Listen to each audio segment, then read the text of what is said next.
Namaste, we have with us a lady of substance, and when I say it, I could literally say it.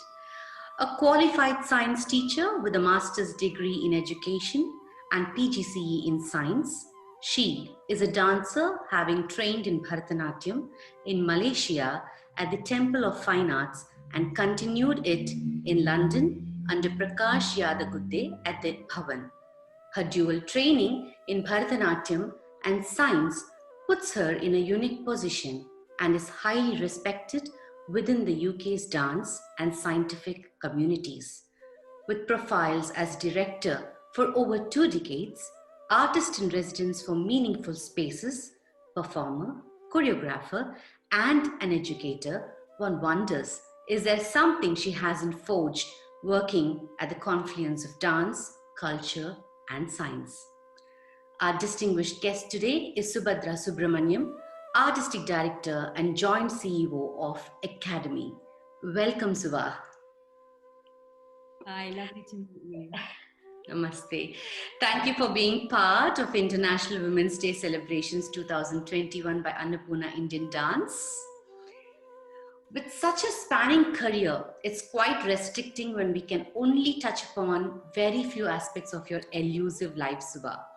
Nevertheless, what intrigued me the most as a Central Board student was, what would be your take for a question, art is science or science is an art? Can you please elaborate? I think there is a confluence that occurs in both. You know, they're both hugely linked. I think art is can be very scientific in process, in methodology, and science can be hugely creative in its techniques, its methodology. And I think without, you know, when I think of scientific research, there is so much creativity. You know, you try, you practice, you try new things out, you get creative with techniques, you get creative with your thinking, and it's part and parcel of the scientific process and research and methodology. And I think it's bizarre because I think a long time ago, people didn't separate them as much. You just, you know, I mean, really cliched as it may be, you look at Leonardo da Vinci. You know, he did both, and he did both not separating arts and science. You know, they were both together in all of his practice as a scientist, as an inventor, as an artist. So I think current society splits these things up and compartmentalizes for the ease of teaching, for the ease of curricula, for the ease of understanding. But actually, truthfully, I do believe that they're so connected and inherently connected. Absolutely. I think coming from you, I think it will be an eye-opener for many. As you said, the compartmentalization will kind of disintegrate. Thank you so much for that interesting take on that. I'm sure to answer it better next time when I answer it on my question paper. Well, since we have touched science along with art, and you have been artist in resident at the Child and Adolescent Mental Health Unit at the Maudsley Hospital, London, what has been your takeaway from that experience? Could you sum up essential pointers for our audience for them to benefit from this experience? So just to give you some context as to why I did that. So I've been a science teacher for over 20 years. And during that time, you know, I've worked with young people of all ages, and deep down inside, as a teacher and as an observer of behavior and young people and the things that they're exposed to and the pressures on them and societal pressures, is that actually there are lots of issues young people have to kind of go, you know, they have to deal with it. They are already hormonal, you know, that's already a chemical kind of rewiring in the body and neural rewiring that's going on. On top of that, there are so many other pressures. And I just noticed that there were lots and lots of issues that weren't always talked about. There were lots of issues that there were no platforms to talk about. There was still a taboo around some of the mental health issues that young people were experiencing, and the avenues to talk about it, the avenues to discuss it were really quite small for me, you know, as a teacher and observing all of that. And it kind of stayed with me all through my teaching. And then when I was, thinking about the next piece of work, a really good friend of mine is a child and adolescent psychiatrist, and I said to him, listen, this is something I really want to create a piece of work about, because I just want to create platforms for people to be able to talk about some of these subjects, and I think art is a way in for me. So I became an artist in residence at the Child and Adolescent Mental Health Services at the Maudsley, and it was a hugely humbling experience, to get obviously permission to be able to sit in on sessions with a psychiatrist and young people, psychiatrists and families, and just to sit quietly in a corner and just make notes and listen. And, and every time I came out of there, any one of these sessions, I would look at the psychiatrist or the drama therapist or, the psychotherapist, whoever I worked with, and just realize, my goodness, there are some children out there who are desperate to have support and help. And, and our services are limited financially, limited in terms of staffing. It's such an underfunded set of services for young people. And it's all of that, and listening to the stories and listening to the kind of, as an artist, it's really hard when you've got so many views and so many stories. You start to find patterns. And sometimes it feels like you're belittling some of those issues, but it wasn't. It was just trying to hear whether there were stories I was hearing all the time. And I kind of took that and created a piece of work called Unkindest Cut that I then created, which was, every single performance had a post-performance talk where, young people or the people who, grandparents, parents, anybody who wanted to come, we could talk about issues that kind of came up for them in the show. Wow, such an experience, I'm sure. You are a perfect link to, like with that mantra of a healthy body, healthy mind, or a healthy mind and a healthy body, I'm sure. So we are celebrating Women's Day today, and it's about celebrating the numerous challenges women face. Well, it's out in the open ever since you have taken the hot seat as the director of Academy. It's been a tough phase with the challenging pandemic. What has been your strategy or mantra to maneuver this situation, Subha? I think the most important thing sometimes is to realize, this is going to sound a bit brutal in some ways, but there isn't ever an art emergency. That's the first thing to realize, is we're in the art industry. However, on the flip side of that is what art can do at a time like this is immeasurable.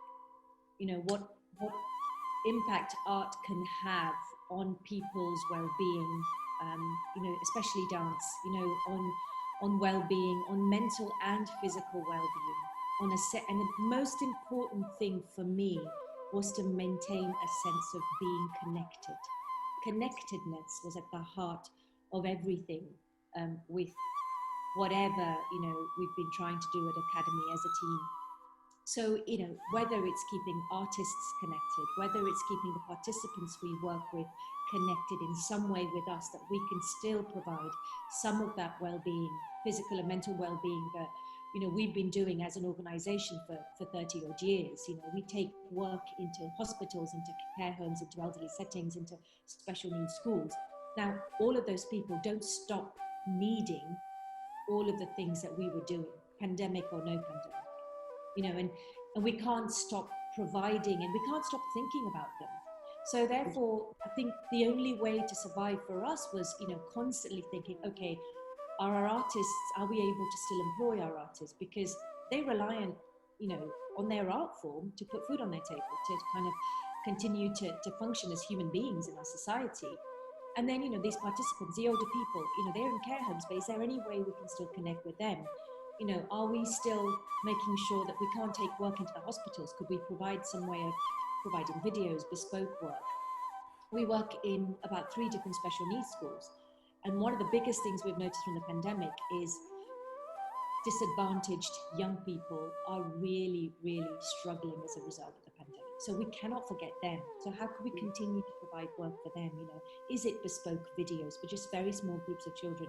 And some of the young people we work with are profoundly autistic non-verbal young people for whom movement and physicality is one of the ways to remain connected with their families, with the world, So that's how we've coped, I think, in the pandemic. It's just really always being aware of why we do what we do, who is it for, and how can we not lose touch with that. So beautifully said. How beautifully you brought in this aspect that though we are visually appealing art form to justify, just confine it to dance, but the intangibility of it and how you kind of emerge it and how beautifully you are part of the whole system.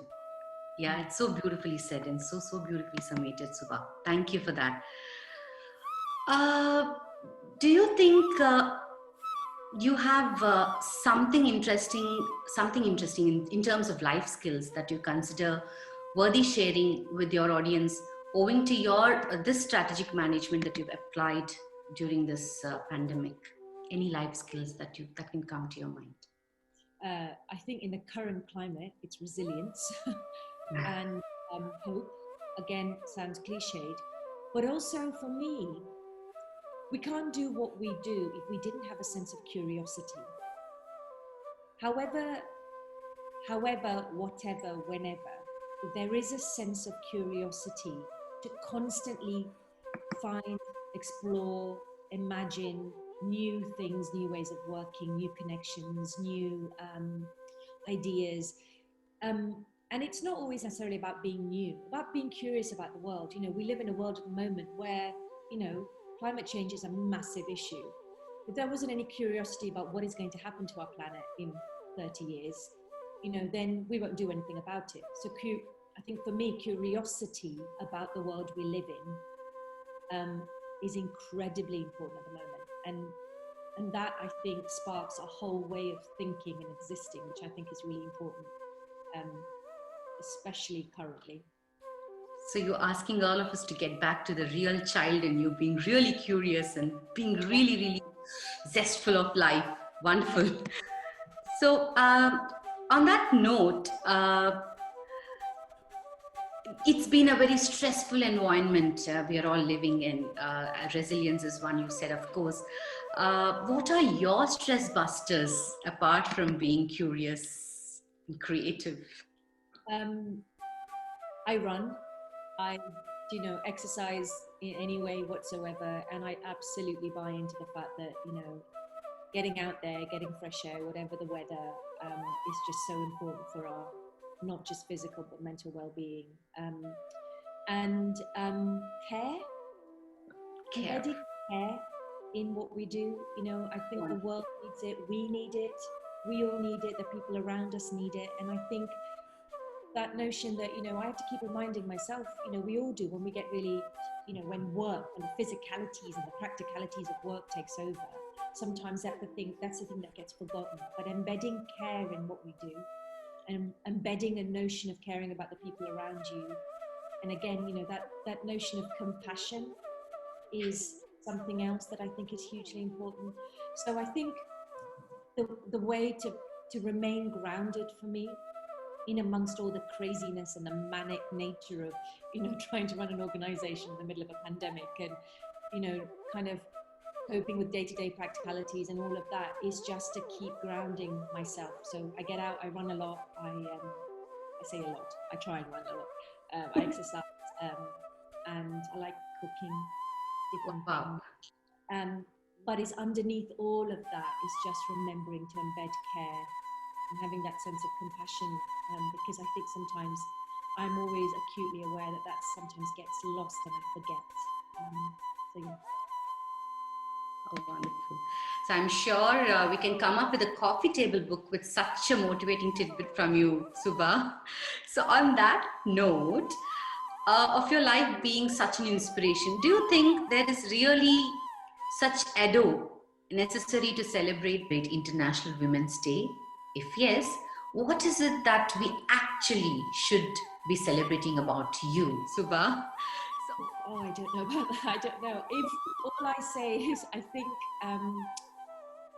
if I can be an example to say, there are lots of different paths you can take, and where you arrive isn't always a linear path. I didn't train in Bharatanatyam and became a dancer and didn't do anything else. I have a kind of varied sort of path to where I am today. And again, everything is transitional. Everything is, a place in the now. And who knows, in 10 years what I might be doing. But I think all the way along, I keep coming back to this thing about curiosity, taking risks.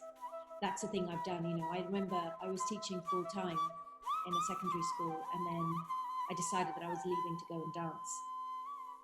And it's like sort of, in some ways, it's like jumping off a cliff and hoping your parachute opens. I have a mortgage to pay, I have responsibilities and everything else, and you just take that risk because you believe in the path that you've chosen to go down, rightly or wrongly.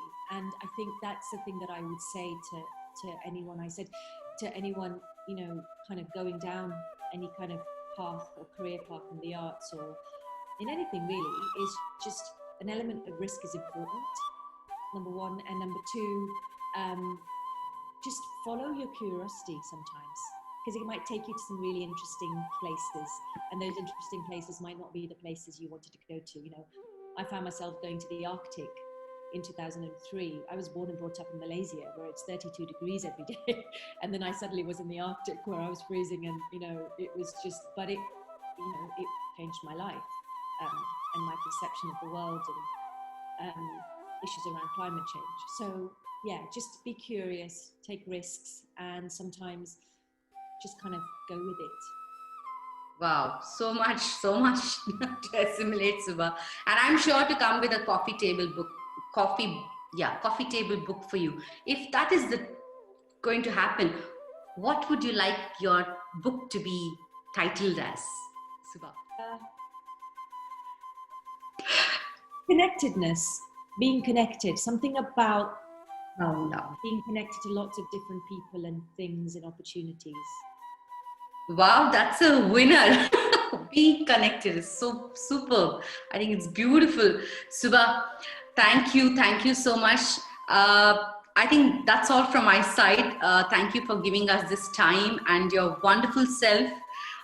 It couldn't be a better day than the International Women's Day to know you and celebrate you. I, on behalf of Annapurna Indian Dance, thank you for this wonderful session, and we wish you many more such wonderful experiences that will inspire another coffee table book. So, would you like to say something to our viewers on the note of Women's Day, Subha? Yeah, just, go out there and be incredible women. We all have incredibleness in us. Just go and celebrate it and just be and enjoy. And be connected. Dear friends, that was Subathra Subramaniam, Our Lady of Substance. We shall see you all soon. Until then, celebrate life. And this is Archana Vyasam signing off. Namaste. Thank you. I'd just like to say a huge thank you to Annapurna Dance for inviting me. This is such a beautiful initiative, and I feel really humbled to be asked to be a part of this. Thank you.